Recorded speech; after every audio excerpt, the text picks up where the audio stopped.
Hi sa lahat ng mga tagapakinig. Bago ko nga para simulan ang story na to, sa mga taong katulad ko rin na di sinasadyang mabulog sa taong ginagawa mong piruan at nauwi sa inlaban. By the way, ako si Vina Servano, 17 years old. Marami ng karanasan sa buhay. One time, naglalakad ako pa uwi dahil off ko nun. Ang layo ng inuuwian ko. 10 kilometers pa bago makarating. Bigla ako napahinto. Nagulat ako at may nag-stop sa likod ko. Sabay-sabing, "Sabay ka na, miss. Malayo pa nalakarin mo." So nabigla ako. Isip ko, kilala ata ako nito. Pero in fairness, pogi siya. So yun, pakisabay na ako. Pipilosopohin ko pa nga, sana eh. Kung makikisabay ako sa kanya, mapagod ako. Lalo, di na ako makasabay dahil sa bilis ng motor.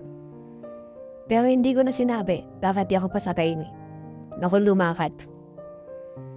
Mga ilang araw ang lumipas. Di siya mawala sa isip ko. Di ko na naiintindihan. Hindi ko na rin hindi yung mga maniligaw ko. Char.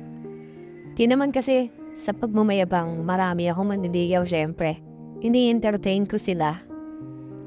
Kaso, nung time na makasabay ko siya, di na siya mawala sa isip ko. Isa lang po akong yaya. Minsan nga naisipan ang kasama ko. Tumakas ng gabi maigpig kasi ang hamon namin. So sumama naman ako. Nung pabalik na kami, nakita ko na naman siya. Hinintuan kami. Kasi naglalakad lang talaga kami.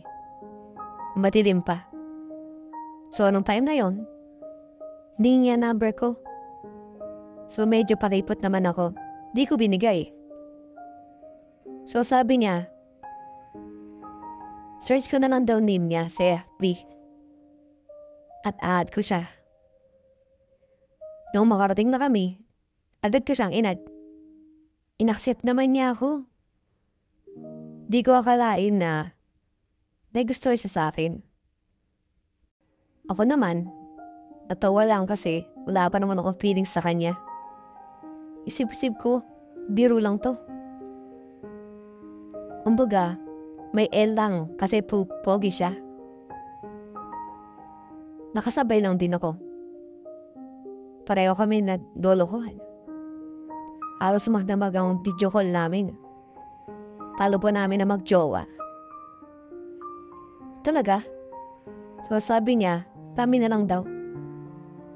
So pumayag naman ako. Kasi nga biro lang.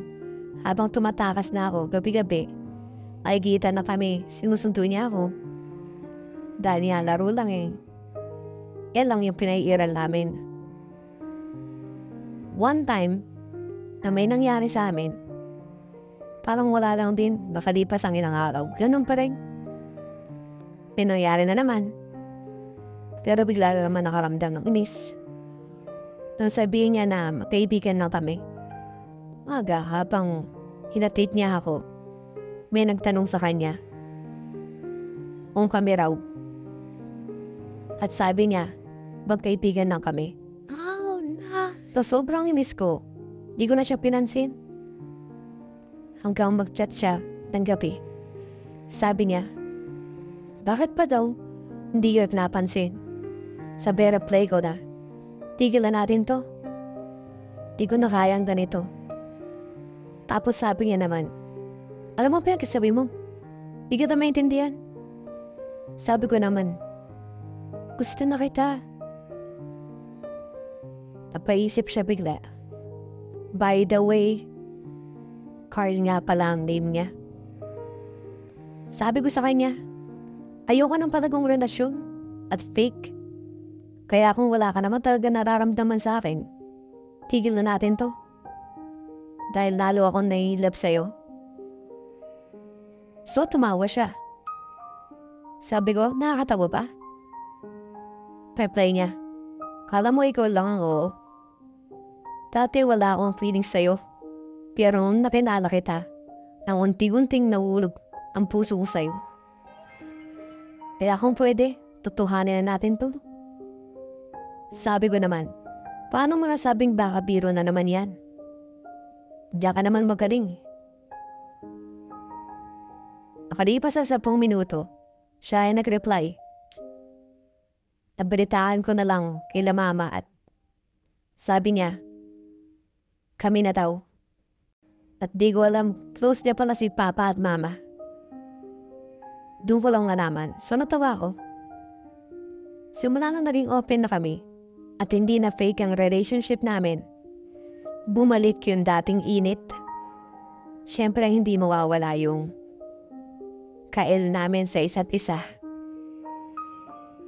Yung kulitan, harutan, yung hanggang may mag-iinit ang bawat isa. Siyempre tukaan ng konti.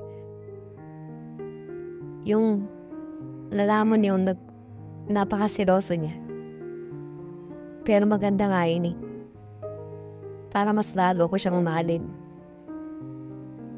Hanggang ngayon, patuloy pa yung relationship namin. Sana mas lalo pang tumatag. Kahit na puro L lang ang simula ng relationship namin. Hanggang dito na lang po ang kwento ng buhay ko. Sana po ay may natutunan kayo at nakapulutan ng aral. Inyo po ang mga susunod pa nating mga istorya.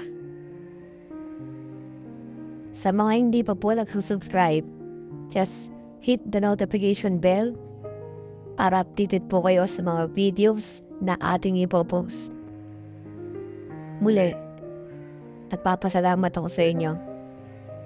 At God bless.